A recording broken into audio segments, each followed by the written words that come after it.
वन्दे मातरम् वन्दे मातरम्।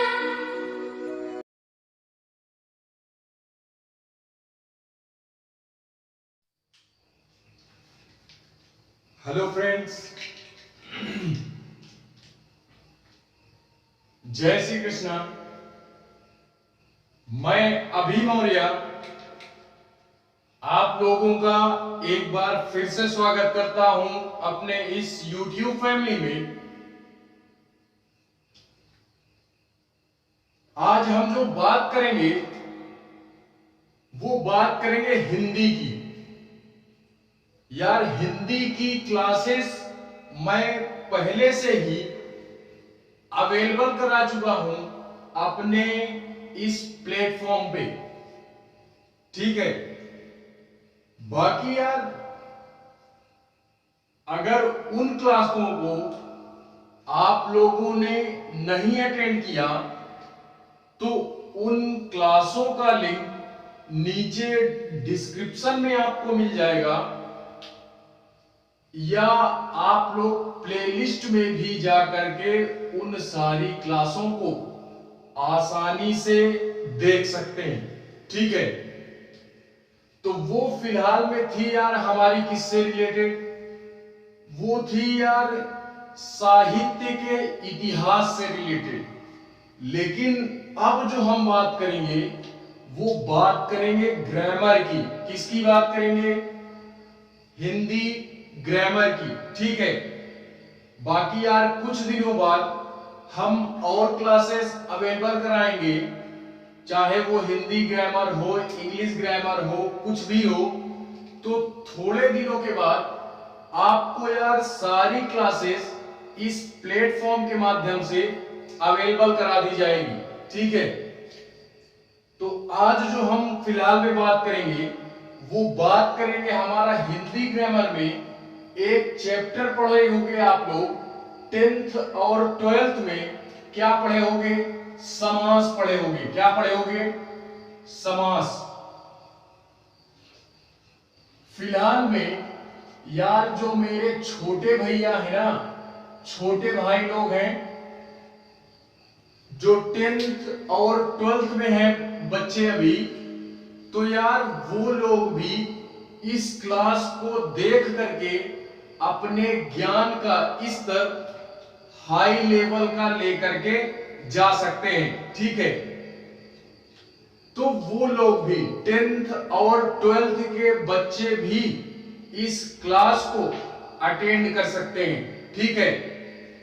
तो यार हम इस क्लास को ऐसे अटेंड करेंगे कि यानी जीवन में अभी तक तो जो पढ़ा वो पढ़ा, लेकिन इस प्लेटफॉर्म में आने के बाद, लक्ष्य कोचिंग से जुड़ने के बाद ऐसा कोई सब्जेक्ट हमारा नहीं बचेगा जो छूटेगा, और यहां से हम जो चीजें पढ़ेंगे उसको जीवन में कभी भी दोबारा पढ़ने की आवश्यकता नहीं पड़ेगी। इस बेस पे इस चैनल के माध्यम से यार सारी जानकारियों को आप तक प्रोवाइड कराई जाती हैं, ठीक है। तो यार हम इस चैप्टर को ऐसा पढ़ेंगे कि कभी जीवन में समास को पढ़ने की आवश्यकता ना पड़े। एक ही बार पढ़ेंगे, ठीक है, एक ही बार पढ़ेंगे, लेकिन इस तरह पढ़ेंगे कि कभी जीवन में दोबारा इस चैप्टर का मुंह ना देखना पड़े, ठीक है। तो यार इसको हम इस बेस पे पढ़ेंगे, ठीक है। देखते हैं समास होता क्या है। पहली बात, समास का जो यार तात्पर्य होता है वो होता है संक्षेपीकरण। क्या होता है? संक्षेपीकरण। यानी किसी भी सेंटेंस के शब्दों का हम क्या कर सकें, संक्षेप में एक शब्द में उसका उत्तर दे सकें, एक शब्द में आंसर दे सके, वही हमारा समास है। यानी किसी भी बात को एक शब्द में बोल देना, वही हमारा समास है। क्या है? समास है। ठीक है, देखते हैं समास हमारा, ये जो सम होता है, सम, सम धन आस, ये दो शब्दों से मिलकर बना है। समास जो शब्द है ये दो शब्दों से मिलकर बना है। सम धन आस बराबर समास। ठीक है, सम धन आस बराबर समास। ये जो हमारा सम होता है ये उपसर्ग होता है। क्या होता है? उपसर्ग होता है। तो यार उपसर्ग हम हिंदी व्याकरण में जितने भी चैप्टर होते हैं उन सारे क्लासेस को हम पढ़ेंगे। ठीक है, तो जो चीजें यहां मैं फिलहाल बताता हूं आप उन पे फोकस करोगे और किसी भी चीज पे फोकस नहीं होना चाहिए। केवल और केवल जो चीजें बताता हूं फोकस उसी पे होना चाहिए। बाकी यार मैं ऐसा खुद ही कुछ नहीं छोड़ता, मैं खुद ही कुछ नहीं छोड़ता। ठीक है, सम का अर्थ होता है, सॉरी, ये जो सम होता है ये एक उपसर्ग होता है। क्या होता है? उपसर्ग होता है। और ये जो आस होता है, इस सम का मतलब हमारा हो गया सम्यक। क्या हो गया? सम्यक। सम्यक अर्थात संपूर्ण। संपूर्ण। सम्यक का तात्पर्य क्या हुआ? संपूर्ण। और आस का तात्पर्य ये हो गया आशय। आशय। आशय अर्थात ऐसा शब्द, ऐसा सेंटेंस जिसका संपूर्ण आशय निकलता हो, वही हमारा समास है। ये समास शब्द ही हमको यार सारी डिटेल में इंफॉर्मेशन तो दे ही रहा है। सम हमारा जो शब्द है, ये समास, ये दो शब्दों से मिलकर बना है। सम धन आस बराबर समास। ये जो सम होता है ये एक उपसर्ग होता है और इसका अर्थ क्या होता है? सम्यक या संपूर्ण। और ये जो आस होता है इसका तात्पर्य होता है आशय, अर्थात संपूर्ण आशय। समास का तात्पर्य क्या हुआ? संपूर्ण आशय। ऐसा सेंटेंस जिस सेंटेंस का संक्षेप में, किसमें? संक्षेप में संपूर्ण आशय निकलता हो, उसी को हम क्या बोलते हैं? समास बोलते हैं। अभी हम डिफिनीशन की बात नहीं कर रहे हैं, अभी केवल चैप्टर स्टार्ट किए हैं। ठीक है, संपूर्ण आशय, तो इसका हम लोग क्या बोलते हैं? ऐसा शब्द, ऐसा सेंटेंस जिसका क्या निकलता हो? संपूर्ण आशय निकलता हो, संपूर्ण अर्थ निकलता हो, उसी को हम बोलते हैं समास। और जो अर्थ निकलेगा वो कैसा निकलेगा? संक्षेप में। कैसा? संक्षेप में। तो इसका जो मुख्य अर्थ होता है, हम ये बोल सकते हैं कि समास का जो मुख्य अर्थ है वह होता है संक्षेपीकरण। क्या होता है? संक्षेप में। किसी भी बात को संक्षेप में कह देना, वही हमारा समास है। ठीक है, जैसे जैसे एक एग्जांपल लेते हैं, एक एग्जांपल लेते हैं। अभी हमको, मैं जो भी एग्जांपल दूंगा, अभी हमको ये नहीं याद रखना कि कौन सा समास है, उस पे अभी हम बात करेंगे। ठीक है, केवल एग्जांपल देखते हैं। एग्जांपल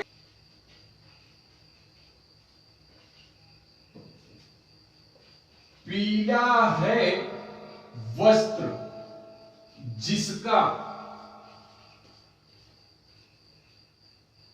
अब हम इसको एक शब्द में क्या बोल सकते हैं? एक शब्द में इसको क्या बोल सकते हैं? वैसे तो ये हमारा कौन सा समास है? बहुव्रीहि समास है। लेकिन अगर हमको एक शब्द में बोलना हो तो कैसा बोलेंगे?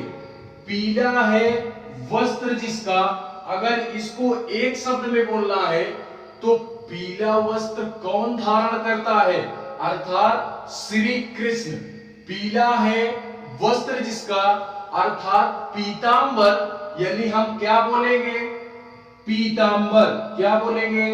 पीतांबर। तो एक शब्द में बोल दिया ना यार, पीतांबर। क्या बोल दिया? पीतांबर। अर्थात पीला है वस्त्र जिसका, अर्थात श्री कृष्ण। ठीक है, पीतांबर। तो इसी तरीके और भी सेंटेंस हमारे हो सकते हैं जिनका हमको एक शब्द में आंसर मिल जाए, वही हमारा समास है। ठीक है, तो इतनी बातें आपको यार समझ में आई होगी, इतनी बातें मेरी समझ में आई होगी आपको। अब हम ये देखते हैं कि पूरे हिंदी व्याकरण में समास की आवश्यकता क्यों पड़ी, हम ये देखते हैं। आखिर जो हमारे विद्वान लोग थे, जो हमारे व्याकरणाचार्य थे, उनको ऐसा क्या महसूस हुआ कि उन लोगों ने हिंदी भाषा में समास का जिक्र कर दिया। ठीक है, तो उन व्याकरणाचार्यों को ऐसा क्या अभाव लगा, या हिंदी भाषा में ऐसा क्या उनको कमी लगी कि उन लोगों ने समास चैप्टर हमारा जोड़ दिया। कौन लोग? व्याकरण के विद्वान लोग। ठीक है, तो समास की आवश्यकता पड़ी क्यों? हिंदी भाषा में समास की आवश्यकता क्यों पड़ी? तो मेरे भाई यार, इसको भी आप देखो यार, समास की आवश्यकता क्यों पड़ी? समास की आवश्यकता पड़ी क्यों? तो यार, समास की आवश्यकता इस वजह से पड़ी कि हम अपने हिंदी भाषा को और उच्च स्तर पर लेकर के जा सकें। यहाँ पे जो शब्द आते हैं हिंदी भाषा में, जो शब्द हैं हिंदी भाषा में, जो शब्द हैं वो यार क्या हो, और अधिक शब्दों का समावेशन हिंदी भाषा में किया जा सके। हिंदी भाषा में और अधिक शब्दों का चयन किया जा सके। तो इसी वजह से जो हमारे व्याकरण के विद्वान लोग थे, या जो व्याकरण के व्याकरणाचार्य लोग थे, उन लोगों ने इस चैप्टर को जोड़ दिया। क्यों जोड़ दिया? क्योंकि उनको ये लगा कि हिंदी भाषा में इस समास के माध्यम से और अधिक शब्दों का समावेशन किया जा सकता है। तो उन लोगों ने इस वजह से समास चैप्टर को जोड़ दिया। ठीक है, वैसे भी जो हमारे व्याकरणाचार्य लोग थे या जो विद्वान थे व्याकरण के, उन लोगों ने यार 4 कैटेगरियां बताई हैं शब्दों के निर्माण के लिए। 4 कैटेगरियां बताई हैं। जो हमारे व्याकरण के विद्वान लोग थे, उन लोगों ने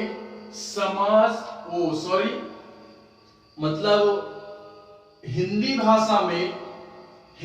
भाषा में शब्दों का समावेशन अधिक से अधिक हो सके, इस वजह से 4 कैटेगरियां हमारे विद्वान लोगों ने हमको बता करके गए हैं यार। तो वो कैटेगरियां कौन कौन सी हैं? तो वो कैटेगरी हमारी पहली हो गई समास। क्या हो गई? समास। दूसरी हो गई संधि। क्या हो गई? संधि, तीसरी हो गई उपसर्ग, चौथा हो गया प्रत्यय। ये 4 कैटेगरी उन लोगों ने बताई और उन लोगों ने ये बोला कि ये 4 प्रमुख ऐसे हमारे कैटेगरीज हैं कि इनके माध्यम से पूरे के पूरे हिंदी व्याकरण में शब्दों का समावेशन अधिक से अधिक हो सकता है, या और अधिक शब्दों को हम हिंदी भाषा में इन 4 कैटेगरियों के माध्यम से जोड़ सकते हैं। इसी कारणवश व्याकरणाचार्यों को यार समास चैप्टर जोड़ने का उनका आशय यही था। तो यही यार मुख्य उद्देश्य है कि समास की आवश्यकता क्यों पड़ती है। ठीक है, तो आप इसको भी याद रखोगे, इसको भी आप याद रखोगे। ठीक है, उसके बाद बात करते हैं कि ये जो हमारा समास होता है ये कितने प्रकार का होता है। समास कितने प्रकार का होता है, बात ये आप डिफिनीशन डाल लो। एक डिफिनीशन जो 10th और 12th के बच्चों के लिए बहुत ही महत्वपूर्ण है। बाकी जो मेरे भाई हैं कंपटीशन लेवल वाले, तो यार उनके लिए फिलहाल ये मायने नहीं रखता, ये डिफिनीशन वगैरह मायने नहीं रखती। ठीक है, लेकिन फिर भी जो टीचिंग लाइन की तैयारी कर रहे हैं, टीचिंग लाइन की यानी टीजीटी पीजीटी की, तो यार उन लोगों के लिए महत्वपूर्ण हो जाती है। तो आप लोग यार इंडिया के किसी भी कोने से मेरी क्लास को अटेंड कर रहे हो या इंडिया के बाहर से भी किसी भी क्लास को मेरी अटेंड किए हो, तो मेरे भाई यार अगर इंडिया के बाहर से हो ना, तो यार कमेंट जरूर करना। इंडिया के बाहर से मेरी क्लास को देख रहे हो तो यार कमेंट जरूर करना कि देख कहां से रहे हो, मैं भी तो देखूं यार कि मेरा प्रचार प्रसार कहां तक हो सका या कहां तक हो रहा है। ठीक है, बाकी जो व्यक्ति इंडिया के हैं तो वो यार आपकी मर्जी है, आप तो यार होनहार हो, इंडिया के व्यक्ति तो वैसे भी होनहार है। ठीक है, तो देखते हैं इसकी डिफिनीशन, देखते हैं क्या देखते हैं, डिफिनीशन देखते हैं। 2 या 2 से अधिक शब्दों को मिलाकर, कैसे मिलाकर एक नया शब्द बनाया जाए। एक नया शब्द जो बनता है वही हमारा समास है। एक नया शब्द बनाया जाए,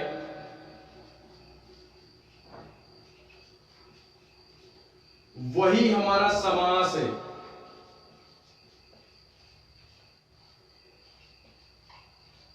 ठीक है, तो इसको ध्यान देना है। 2 या 2 से अधिक शब्दों को मिलाकर एक नया शब्द बनाया जाए तो वही हमारा समास है। अभी मैंने बोला कि समास की आवश्यकता क्यों पड़ी, तो शब्द निर्माण के लिए। किसके लिए? नए शब्द का निर्माण हो सके हमारी हिंदी भाषा में। ठीक है, तो वही है हमारा, ये वही बोल रहा है कि 2 या 2 से अधिक शब्दों को मिलाकर एक नया शब्द बनाया जाए, वही हमारा समास है।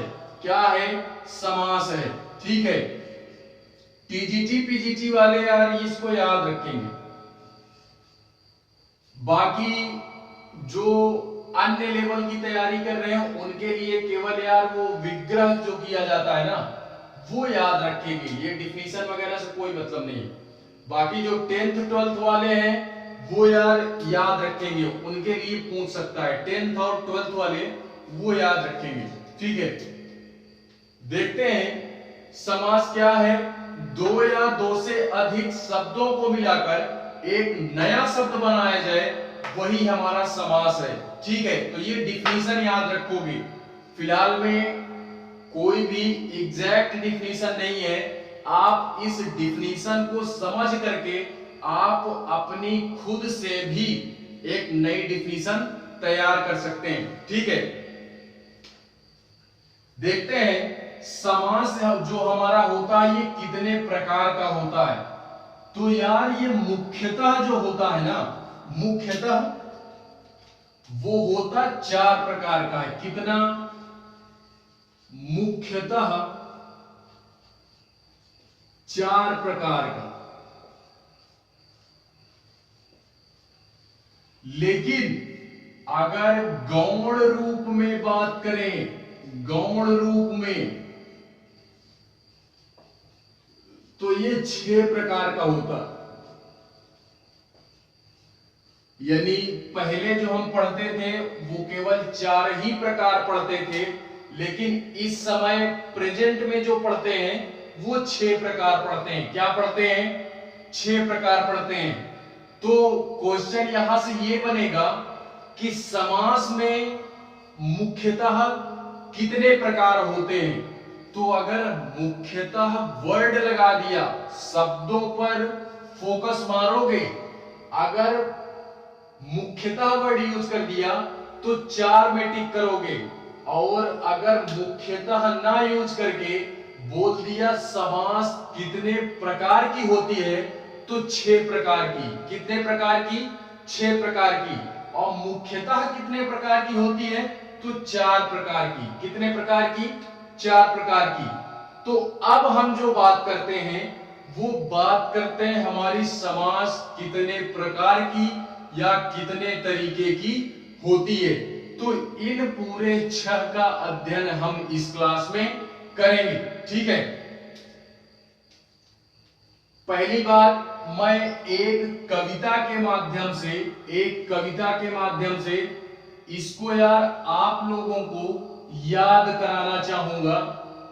कविता के माध्यम से अगर इस कविता को आप लोगों ने रट लिया, 6 लाइन 8 लाइन जितनी भी है, तो मुझे नहीं लगता है कि कोई भी बंदा है या बंदी है तो यार वो भूलेगा, वो कभी नहीं भूलेगा। अगर ये 6 लाइन की कविता आप याद कर लेते हो तो आप यार कभी भी जीवन में समास भूल नहीं सकते, समास भूल नहीं सकते। तो देखते हैं वो कविता हमारी है। द्वंद्व समास में और छिपे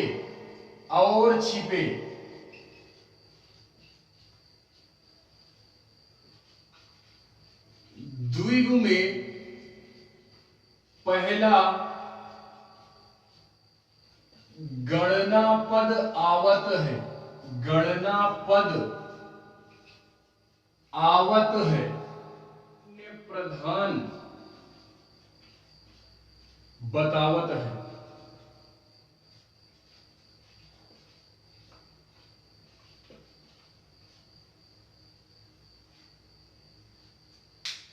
तो ये कविता है यार, ये कविता है। देखते हैं कितने लाइन की है। 1 2 3 4 5 6 7 8 लाइन की। ये 8 लाइन की कविता हमको याद रखनी है। देखते हैं है क्या। द्वंद्व समास में और छिपे द्विगु में पहला गणना पद आवत है, बीच में कारक चिन्ह छिपे, उत्तर तत्पुरुष कहावत है, पहला पद जिसमें विशेषण हो, कर्मधारय नाम गिनावत है, अव्ययी अव्यय पूर्व छुपे, अव्ययी में अव्यय पूर्व छिपे, बहुव्रीहि अन्य प्रधान बतावत है। तो ये कविता याद रखनी है। अब इसमें से देखो, अगर ये कविता याद है ना, तो देखो 6 के 6 जो हमारे समास हैं वो इसी कविता से निकल करके आते भी हैं, और उनकी क्या क्या विशेषताएं हैं उनको याद कैसे रह सकते हैं वो भी सारी चीजें इसी कविता के माध्यम से निकल करके आती हैं। ठीक है, तो देखते हैं पहला समास हमारा कौन सा है? द्वंद्व समास। कौन सा समास? द्वंद्व समास। पहली लाइन क्या है? द्वंद्व समास में और छिपे। तो पहला हमारा क्या हुआ? पहला समास द्वंद्व समास। द्वंद्व समास। द्वंद्व समास में क्या कंडीशन दी गई है? द्वंद्व समास में यह कंडीशन दी गई है कि द्वंद्व समास में और छिपे जिस भी सेंटेंस में बीच में और शब्द दिख जाए ना आपको, और शब्द से कोई भी शब्द जुड़ा हो तो आप जान जाओगे कौन सा समास? द्वंद्व समास। कौन सा समास? द्वंद्व समास। ठीक है, तो वही बोल रहा है द्वंद्व समास में और छिपे। अभी बात हम लोग करेंगे, तो फिलहाल पहले ये देखते हैं कौन कौन से समास हमारे होते हैं, उसके बाद कंडीशन हम देखेंगे। ठीक है, तो पहला समास द्वंद्व समास। दूसरी लाइन द्विगु में पहला गणना पद आवत है, तो दूसरा समास कौन सा हुआ? द्विगु समास। कौन सा समास? द्विगु।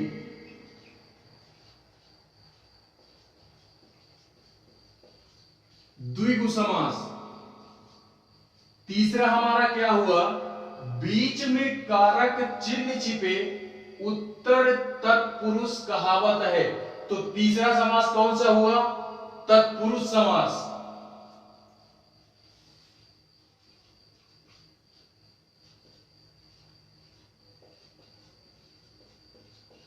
यार चौथा कौन सा है?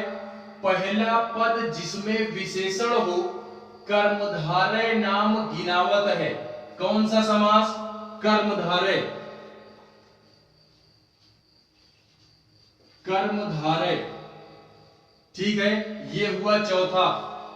अव्ययी में अव्यय पूर्व छिपे, पांचवा कौन सा आया?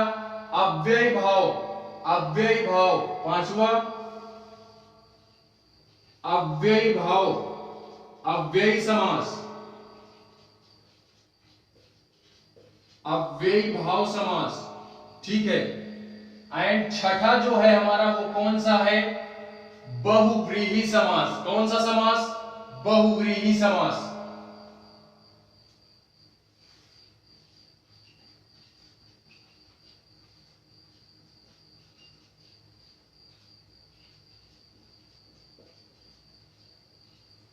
तो ये यार हमारे 6 समास होते हैं। पूरे समास चैप्टर के अंतर्गत हमको यही 6 पढ़ने हैं और क्वेश्चन भी इन्हीं 6 से बनता है। तो समास कितने?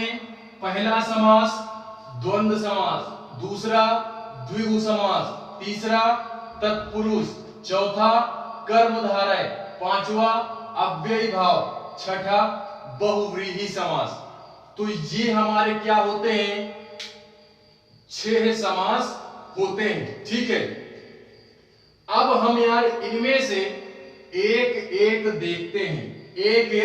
देखते हैं कि द्वंद्व समास क्या होता है, द्विगु तत्पुरुष कर्मधारय अव्ययी भाव एंड बहुव्रीहि समास हमारे क्या होते हैं विथ एग्जाम्पल समझते हैं। क्या समझते हैं? With example. पहला हमारा क्या आता है? द्वंद्व समास।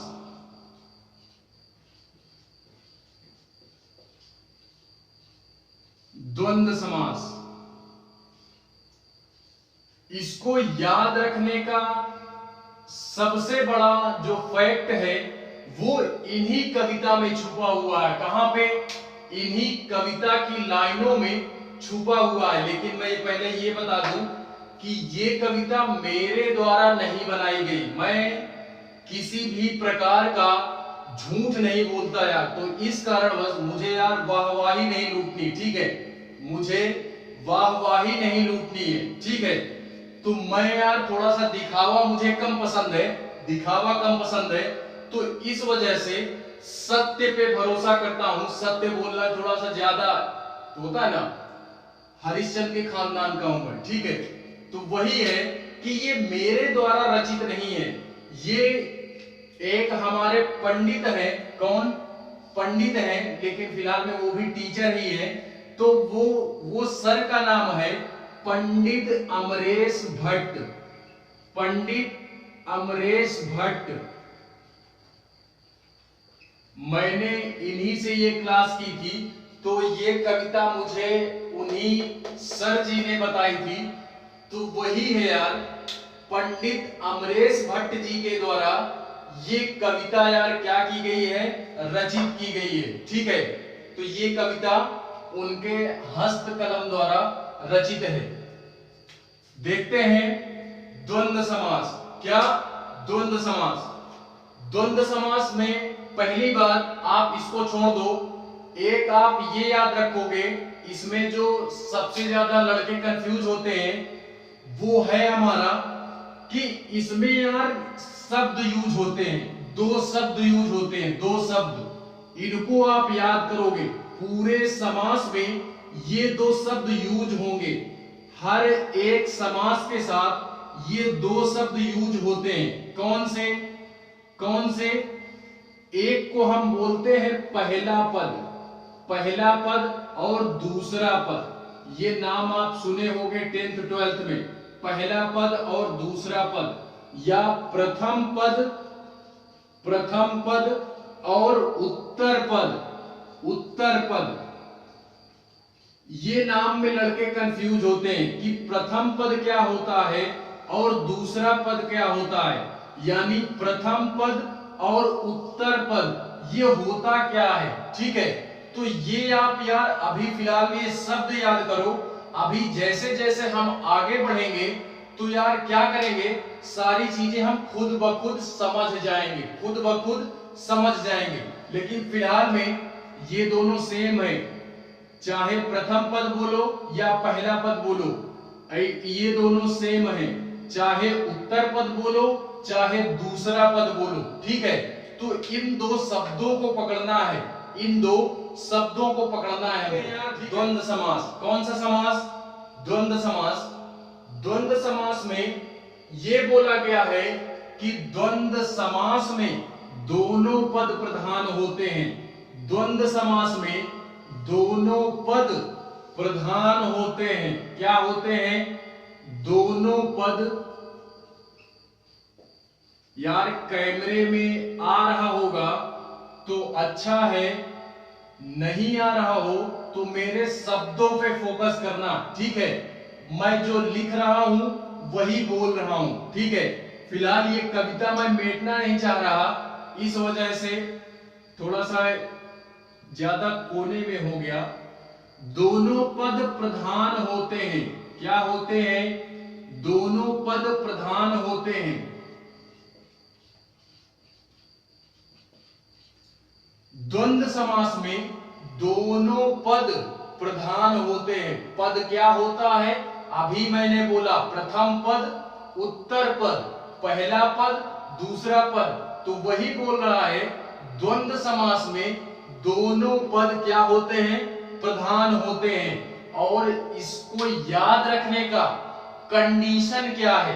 तो इसको याद रखने की हमारी जो कंडीशन है वो इस कविता में है। देखो पहली लाइन क्या बोल रही है, द्वंद्व समास में और छिपे किसी भी शब्द में, यानी ऐसा शब्द हो जिसमें और शब्द क्या हो?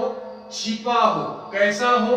छिपा हो, और शब्द छिपा हो। जैसे दोनों पद प्रधान भी होने चाहिए। ठीक है, तो अब हम लोग एग्जाम्पल देखते हैं, अब हम लोग एग्जाम्पल देखते हैं। जैसे जैसे भाई और बीच में लग गया ये योजक चिन्ह और लिख दिया बहन,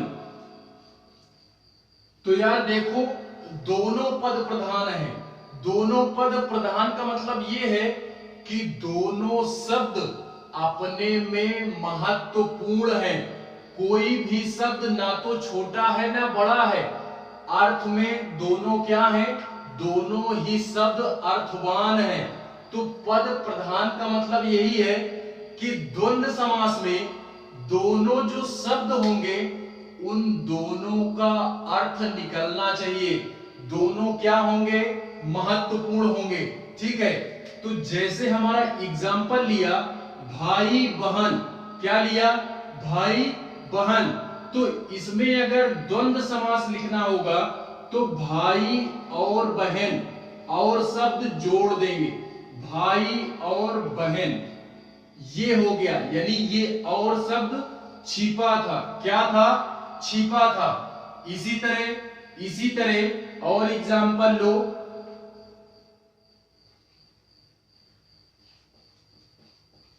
सोना चांदी, सोना चांदी, सोना और चांदी, सोना और चांदी। लोटा डोरी, लोटा डोरी, लोटा और डोरी। ठीक है, तो इस तरीके के तमाम शब्द हो सकते हैं। हमको केवल ये देखना है जो यार शब्द होते हैं शुभ अशुभ, यानी होता है ना, उसका डिफरेंट भी हो सकता है, एक भी हो सकता है शुभ अशुभ, तो शुभ और अशुभ। ठीक है, तो इस तरीके के तमाम शब्द होते हैं, सुख दुख, सुख और दुख। ठीक है, तो इस तरह के शब्द हमको जहां दिखेंगे हम जान जाएंगे कि कौन सा समास है? द्वंद्व समास है। कौन सा समास? द्वंद्व समास। तो ये आप याद रखोगे द्वंद्व समास से रिलेटेड। ये था हमारा द्वंद्व समास, जिसमें दोनों पद प्रधान होते हैं। वो क्या होता है? द्वंद्व समास। भाई बहन, भाई और बहन, सोना चांदी, सोना और चांदी, लोटा डोरी, लोटा डोरी, शुभ अशुभ, शुभ और अशुभ। ठीक है, तो इस तरह जहां और शब्द छिपा हो और लगा दिया जाए तो वही हमारा क्या हो जाता है? द्वंद्व समास। ठीक है, इसी तरह यार ऑप्शन में डाल देगा एग्जाम में डाल देगा ऑप्शन में और पूछ लेगा कौन सा समास है, पूछ लेगा कौन सा समास है। तो आप यार पढ़े होगे, ध्यान होगा, तो आप टिक कर ले जाओगे। आप क्या कर ले जाओगे? टिक कर ले जाओगे। ठीक है, देखते हैं दूसरा, जो हमारा दूसरा समास है वो क्या है? द्विगु समास। कौन सा समास? द्विगु समास।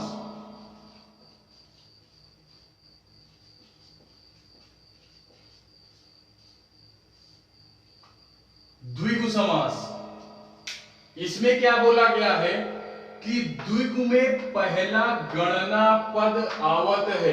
अर्थात द्विगु समास में संख्यावाची होगा। ये क्या होगा? इसमें पहला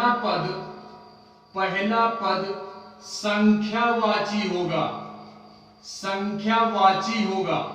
अर्थात गणना की जाएगी। क्या की जाएगी? गणना की जाएगी। जिस भी शब्द में आपको यार अगर पहला पद संख्यावाची दिख जाए तो वो कौन सा समास होगा? वो होगा द्विगु समास। कौन सा समास? द्विगु समास। जैसे एग्जाम्पल, चौराहा। क्या हो गया? चौराहा।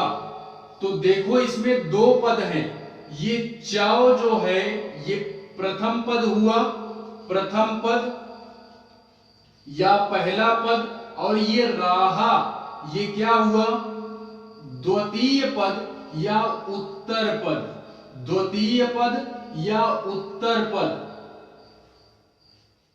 ठीक है, द्वितीय पद या उत्तर पद।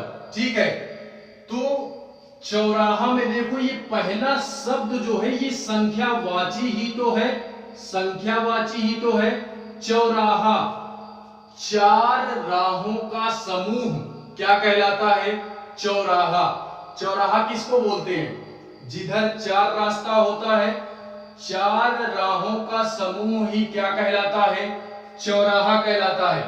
तो ये पहला शब्द क्या है? संख्यावाची। तो हम जान गए यार कि ये कौन सा समास, द्विगु समास। कौन सा समास, द्विगु समास। जैसे इसी में आ गया पंचमणि। पंचमणि, पहला शब्द ये पंच लग गया तो क्या हुआ, पांच मणियां। क्या है, पांच मणियां।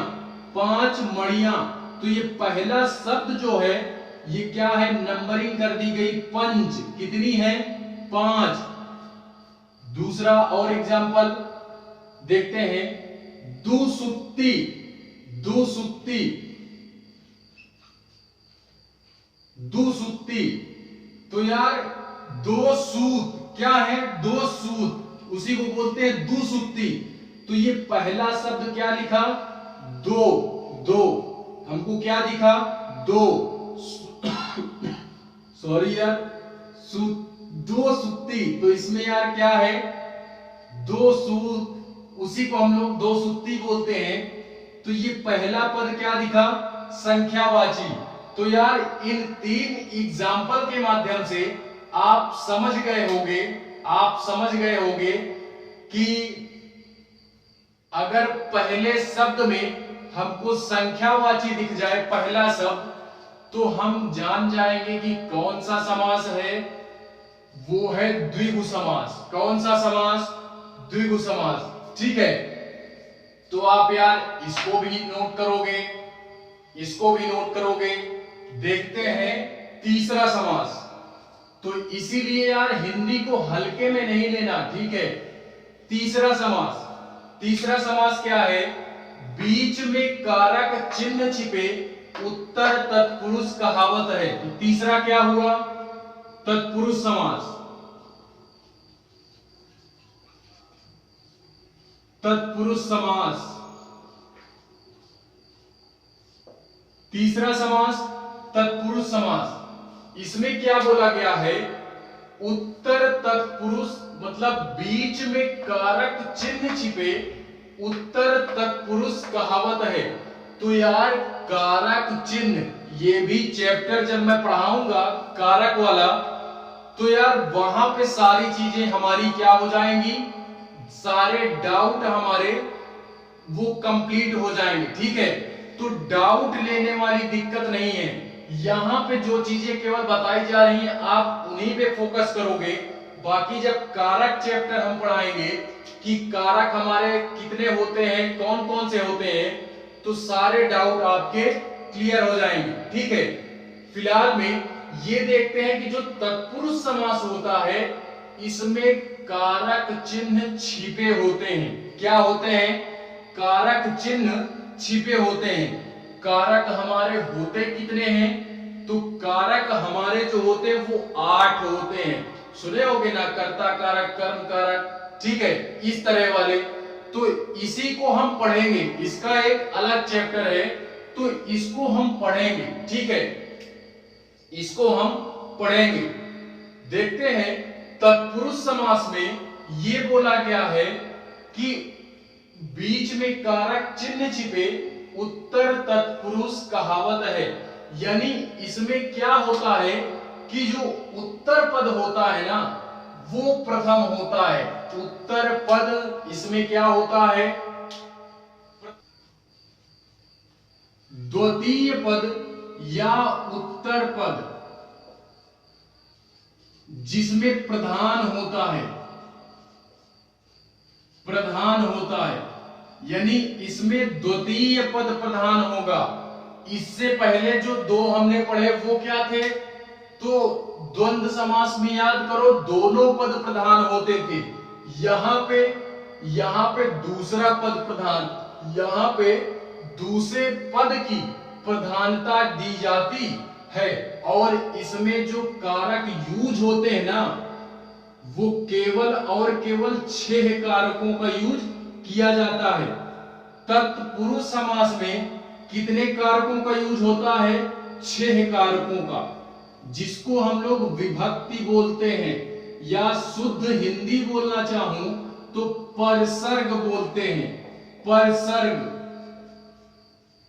परसर्ग बोलते हैं। ठीक है, तो 6 कारकों का यूज होता है। दो कारकों का यूज नहीं होता। वो दो कारक हैं कौन से? तो एक हो गया कर्ता कारक और एक हो गया संबोधन कारक। संबोधन कारक, ठीक है। इन दो कारकों का यूज तत्पुरुष समास में नहीं होता। इन दो कारकों के अलावा बाकी बचे जो कारक हैं उनका प्रयोग तत्पुरुष समास में किया जाता है। तत्पुरुष समास याद कैसे रखेंगे? तो याद रखेंगे इसमें द्वितीय पद या उत्तर पद क्या होता है? प्रधान होता है। दूसरा पद इसमें प्रधान होता है, ठीक है। बीच में कारक चिन्ह छिपे होते हैं। बीच में क्या होता है? कारक चिन्ह छिपे होते हैं। एग्जाम्पल के माध्यम से समझते हैं। एग्जाम्पल, यार अभी हम लोग यहां पे विग्रह करना नहीं पढ़ रहे हैं, अभी केवल हम लोग पहचान रहे हैं। अभी केवल पहचान रहे हैं कि हमको पहचानने में दिक्कत ना हो। बाकी यार जब क्वेश्चन आंसर कराऊंगा तो यार वहां पे इससे रिलेटेड एक क्लास लेंगे केवल क्वेश्चन आंसर की, ठीक है। इस चैप्टर को पढ़ने के बाद क्वेश्चन आंसर क्लास करेंगे तो उसमें यार विग्रह करना पड़ेंगे, होता है ना। जैसे संधि में हम लोग पढ़ते हैं संधि विच्छेद, उसी तरह समास में होता है समास विग्रह। क्या होता है? समास विग्रह। समास का विग्रह होता है और संधि का विच्छेद होता है, ठीक है। तो एग्जाम्पल इसमें देखते हैं हम लोग। एग्जाम्पल, तो अभी आप लोग यार केवल पहचानो कि कौन से समास को हम कैसे पहचान सकते हैं। देख लिया तो हमारी आंखों के नीचे से जाना नहीं चाहिए। एक नजर देख लिया तो नजर दौड़ जानी चाहिए कि लक्ष्य कोचिंग में हमने पढ़ा है कि सारे समासों को याद कैसे करना है। सारे समासों को याद कैसे करना है, तो एक नजर में लक्ष्य निर्धारित होना चाहिए, ठीक है। जन्मांध, जन्मांध क्या हुआ? जन्मांध। देखो इसमें क्या है? इसमें क्या है? यानी जो जन्म से अंधा वही क्या हुआ? जन्मांध।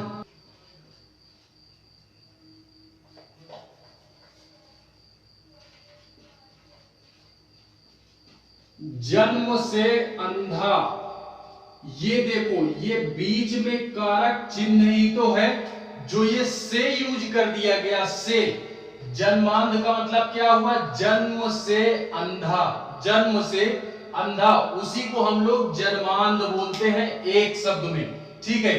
तो ये जो से यूज कर दिया गया बीच में, ये क्या है? कारक है। तो ये कारक अभी तक क्या था? छिपा था, ठीक है। तो ये हुआ जन्म से अंधा, जन्मांध। दूसरा ऋण मुक्ति, ऋण से मुक्त, ऋण से मुक्त। ये से वर्ड यूज कर दिया गया, से वर्ड यूज कर दिया गया यार। तो क्या है? ऋण से मुक्त। ये जो से है ये क्या है? ये हमारा यार क्या है? कारक है। ये क्या है? कारक है जो अभी तक छिपा था और इसको जब हमने विग्रह टाइप कर दिया तो ये क्या हुआ? ऋण से मुक्त। क्या हुआ? ऋण मुक्त। एक शब्द में बोलते हैं ऋण मुक्त और जब विग्रह करके बोलेंगे तो ऋण से मुक्त। क्या बोलेंगे? ऋण से मुक्त। तीसरा एग्जाम्पल, दिल तोड़, दिल तोड़। दिल तोड़ के हंसती हो मेरा, वफाएं मेरी याद करोगी। तो मेरे भाई लोगों ये वही दिल तोड़ है, वही दिल तोड़ है। दिल तोड़ के हंसती हो मेरा, दिल तोड़। अगर इसका विग्रह करेंगे तो क्या होगा? इसका विग्रह करेंगे तो दिल को तोड़ने वाला, दिल को तोड़ने वाला। मेरे कुछ भाई होंगे उनको मजा आ गया होगा ऐसा शब्द सुन करके। दिल को तोड़ने वाला, उसको हम क्या बोलते हैं? दिल तोड़। क्या बोलते हैं? एक शब्द में इसको हम दिल तोड़ बोलते हैं। बाकी विग्रह करेंगे तो क्या बोलेंगे? दिल को तोड़ने वाले को हम क्या बोलते हैं? दिल तोड़ बोलते हैं। तो ये जो को शब्द यूज हो गया, को शब्द, ये जो को शब्द यूज कर दिया गया, ये हमारा क्या है? ये हमारा है यार कारक। ये कारक क्या था? ये कारक छिपा था। ये कारक क्या था? छिपा था। ठीक है, जिसमें ये विग्रह करने पर दिखने लगा। ठीक है, तो ये 3 एग्जाम्पल के माध्यम से आप तत्पुरुष समास को आसानी से पकड़ सकते हो। आसानी से पकड़ सकते हो। इसी तरह ये तो मैंने 2 ही कारक बताए, एक को हो गया, एक से हो गया। ठीक है, बाकी इसी प्रकार 6 कारक हमारे होते हैं, उनका यूज होता है। तो आप यार आप समझ जाओगे, आप अब समझ जाओगे। ठीक है, तो ये हुआ हमारा तत्पुरुष समास। क्या हुआ? तत्पुरुष समास। देखते हैं चौथा समास। कौन सा समास? कर्मधारय। क्या है? पहला पद जिसमें विशेषण हो, कर्मधारय नाम गिनावत है। पहला पद जिसमें विशेषण हो, कर्मधारय समास। कर्मधारय समास। ठीक है, कर्मधारय समास, इसमें क्या बोला गया है कि जो पहला पद होगा, पहला पद या प्रथम पद, या प्रथम पद, पहला पद या प्रथम पद, वो क्या होगा? विशेषण होगा। ये भी चैप्टर हम पढ़ेंगे। ठीक है, ये चैप्टर भी हम पढ़ेंगे, विशेषण। तो क्या बोला गया है कि जिस भी शब्द में पहला शब्द या प्रथम शब्द हमको क्या दिख जाएगा? विशेषण दिख जाएगा, तो हम जान जाएंगे मेरे भाई यार वो कौन सा समास? कर्मधारय समास। कौन सा समास? कर्मधारय। ठीक है, एग्जाम्पल देखते हैं। एग्जाम्पल जैसे पका आम।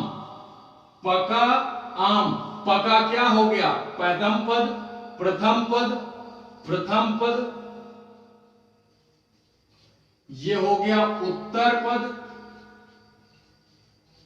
तो क्या बोल रहा है कि जिसमें प्रथम पद जो होगा वो विशेषण होगा। ठीक है, तो यहां पे पका क्या है? विशेषण है, और प्रथम पद है, पहला पद ही तो है। पका हुआ आम, क्या बोल दिए? पका हुआ आम। इसी को ये पका शब्द जो आम के, आम कैसा है? आम पका हुआ है। आम की विशेषता क्या है? पका हुआ। आम की विशेषता क्या है? पका हुआ। तो इसीलिए ये जो पका शब्द है ये विशेषण है। क्या है? विशेषण, यानी एडजेक्टिव है। ठीक है, तो ये प्रथम पद है। आप ये दूसरा, दूसरा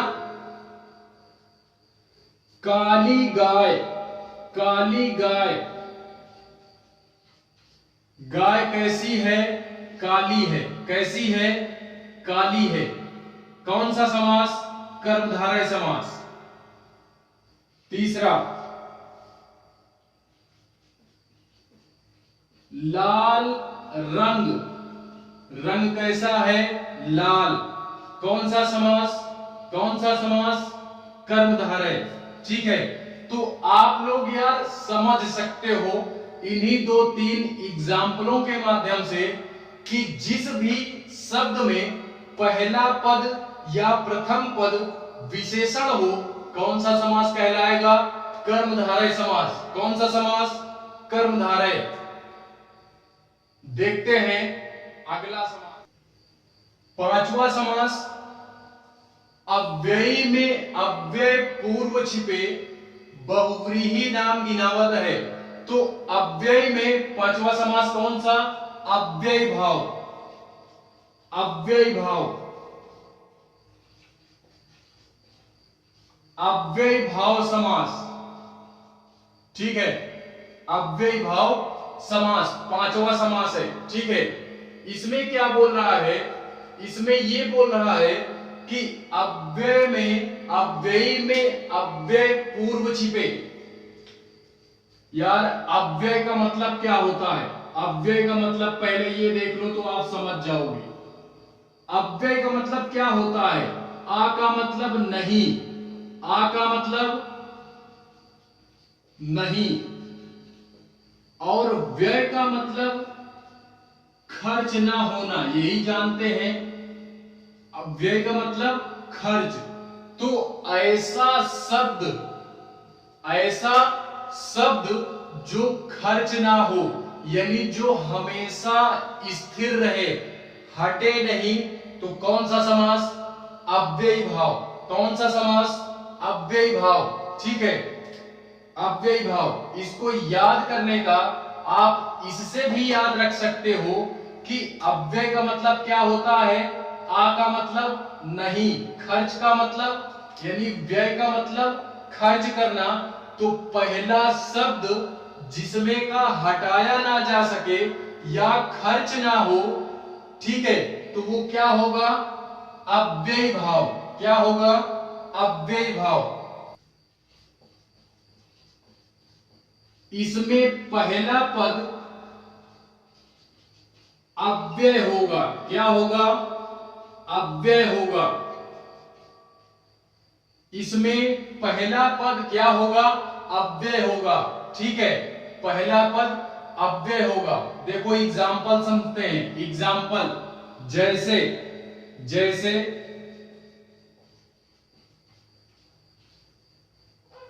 जैसे आजीवन, आजीवन, आजीवन, ठीक है। तो आजीवन में आजीवन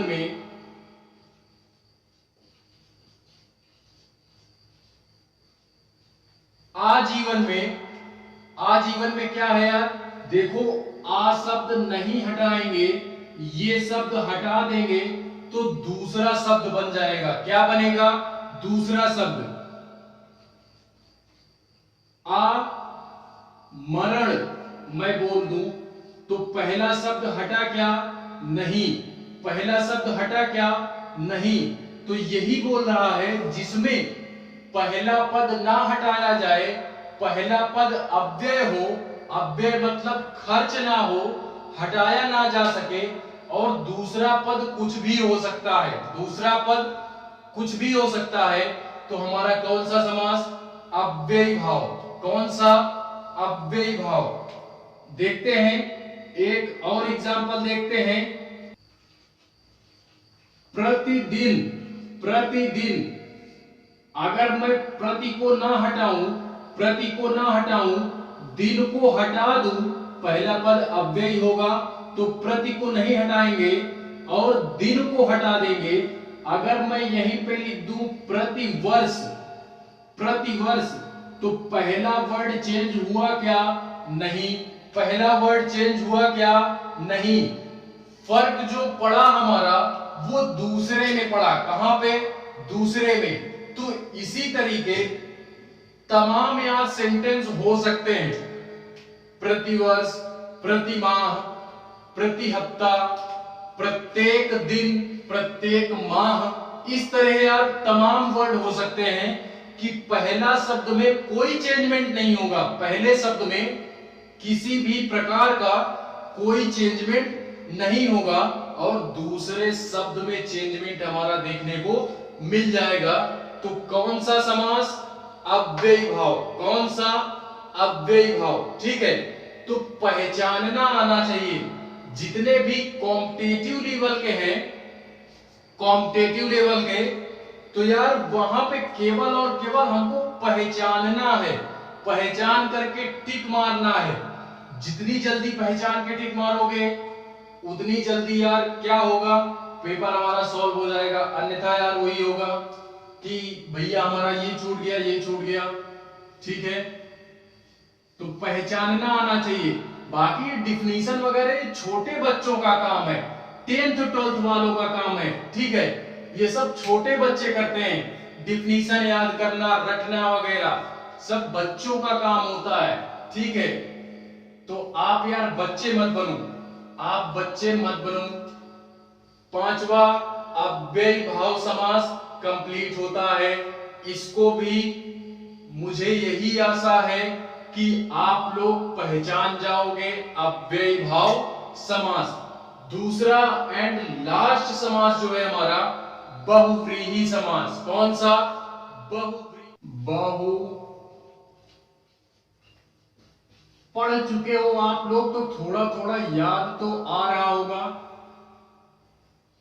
मेरा कोई भी भाई अगर यार कभी भी समास आप नहीं पढ़े हो तो आप बहुत होनहार हो। कभी भी नहीं पढ़े हो तो आप होनहार हो। आप क्या हो? होनहार हो। क्यों?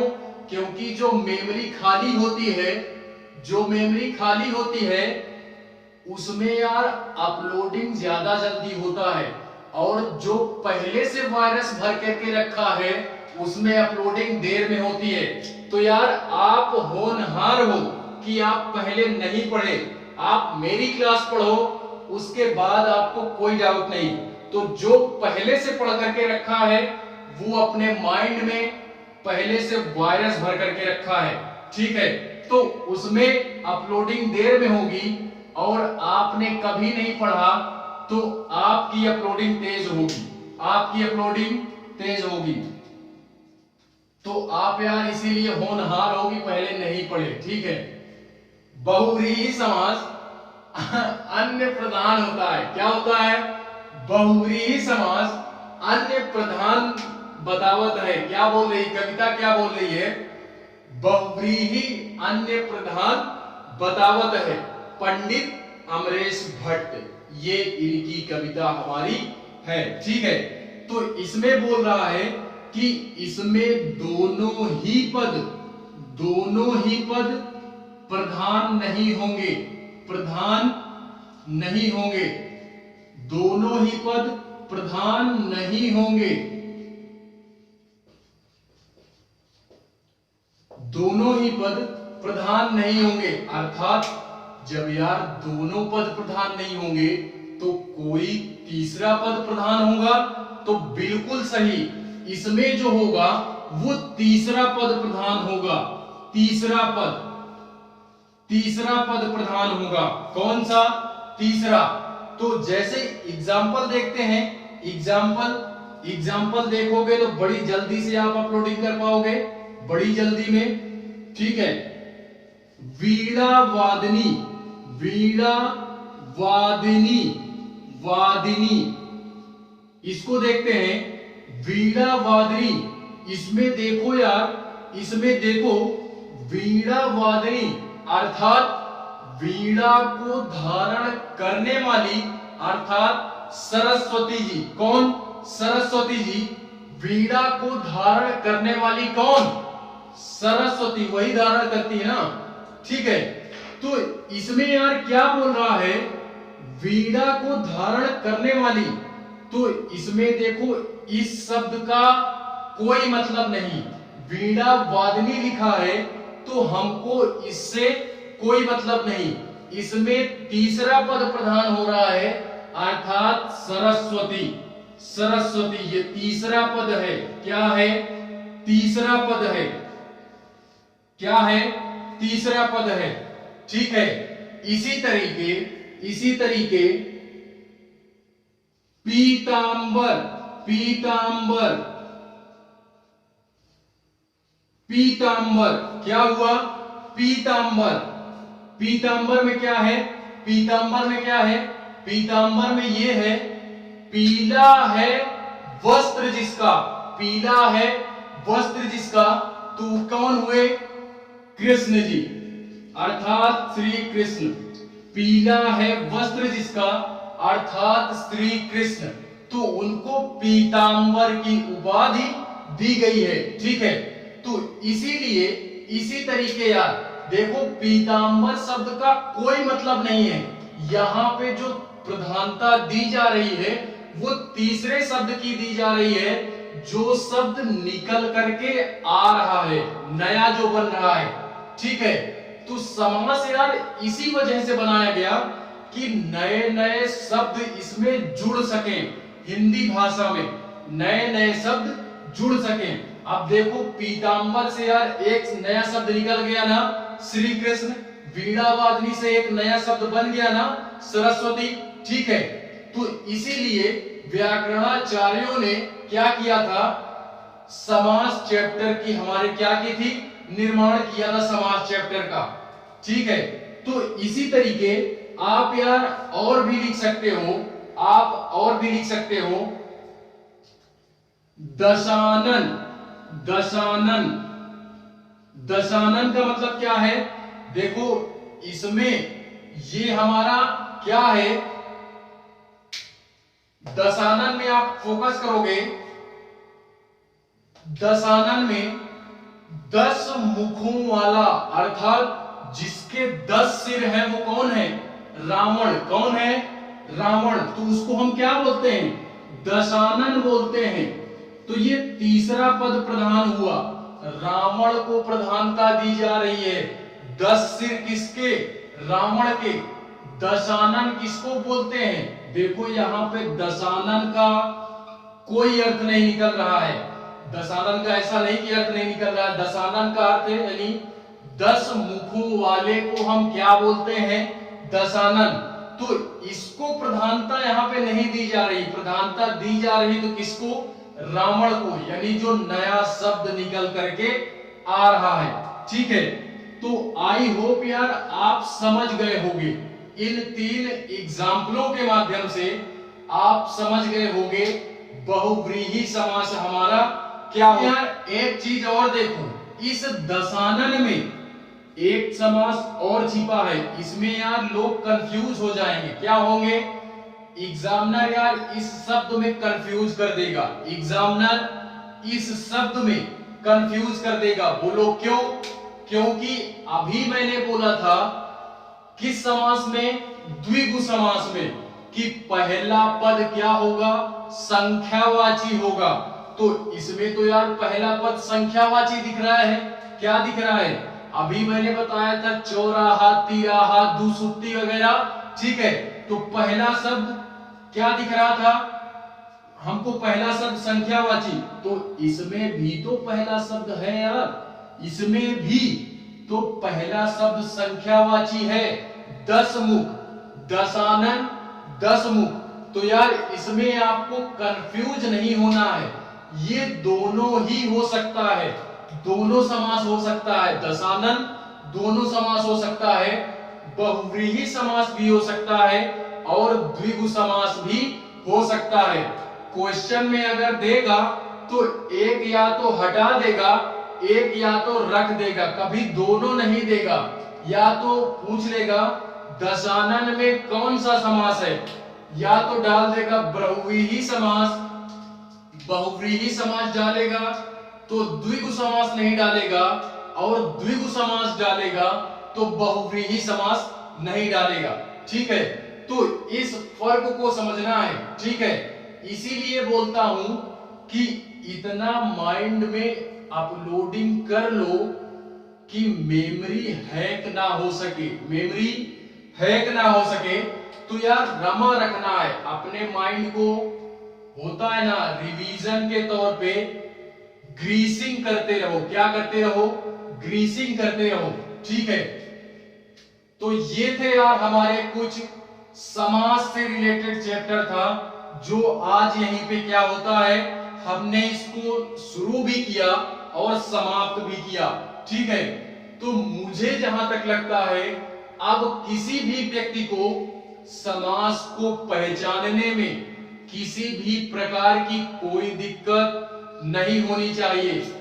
एक नजर देखें, शब्द को देखा नहीं, हमारे माइंड में खटक जाना चाहिए कि कौन सा समास है, ये तुरंत माइंड में आना चाहिए, ठीक है, तुरंत माइंड में आना चाहिए कि कौन सा समास है। आप यार एग्जाम में ही नहीं, वैसे भी आम बोलचाल सामान्य लैंग्वेज में भी आप अगर पढ़ो तो ये चीजें देखा करो। अभी आप पढ़ रहे हो तो हर एक चीज में पढ़ने का रूप नया नया देखो, ठीक है। सामान्य रूप में भी आप पढ़ सकते हो, जरूरी नहीं है कि जब बुक खोली जाए तभी पढ़ा जा सकता है, ठीक है। होती है, मिलते हैं किसी नेक्स्ट क्लास में इसके क्वेश्चन आंसर के साथ। तब तक के लिए बाय, गुड नाइट, सब्बा खैर। आराम से आप लोग पढ़ते चलो, मस्ती में झूमते चलो, अपने जर्नी को आराम से यार एंजॉय करते चलो। मिलते हैं किसी नेक्स्ट क्लास में, तब तक के लिए